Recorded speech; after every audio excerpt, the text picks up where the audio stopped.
যাচ্ছি। আমি আমার চেকপোস্ট আছে এখানে, আদর্শগ্রাম চেকপোস্ট। তো আমি শুনতে পাই যে এখানে ব্রিজটা একটা সাইড ধসে গেছি আর কি, নিচে পড়ে গেছে। তো আমি তাড়াতাড়ি আমার ফোর্স রেডি করি এবং রেডি নিয়ে এখানে চলে আসি, কারণ এটা দ্রুত এটা মেরামত করা দরকার। আদারওয়াইজ রামুর সাথে কক্সবাজারের সাথে আমাদের কমিউনিকেশন পুরো স্টপ হয়ে যাবে।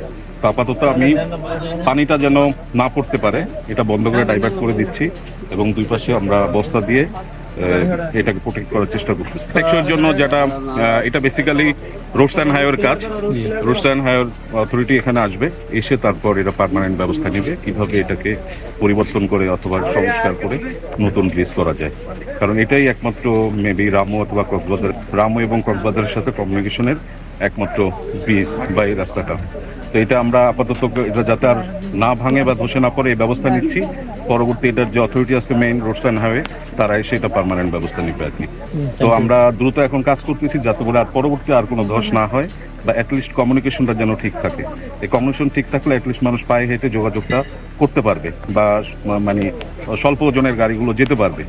তো এখন যদি আমরা এই কাজটা না করি, তাহলে দেখা যাবে বড় ধস হয়ে দুই পাশ থেকে ব্রিজটা হয়তো পুরো ব্রিজে চলে যেতে পারে। তো আমরা আপাতত এই ব্রিজটাকে প্রোটেক্ট করার চেষ্টা করতেছি যাতে কমিউনিকেশন স্টেবল থাকে। তো রোডস হাইওয়ে আসলে তারা হয়তো পরবর্তীতে আপনার লং টার্ম যেই ব্যবস্থাটা নেওয়ার দরকার তারা সেটা নেবে।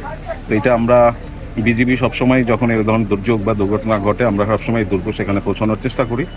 এবং আমরা সবসময়, যেহেতু এই নাইটফুলসরিটাও আমাদের 11 বিজিবির দায়িত্বপূর্ণ এরিয়ার মধ্যে, তো আমরা চেষ্টা করতেছি এখানে দ্রুত গতিতে যাতে এই সংস্কার কাজটা শেষ করা যায় এবং জনগণের দুর্ভোগ দূর করা যায়।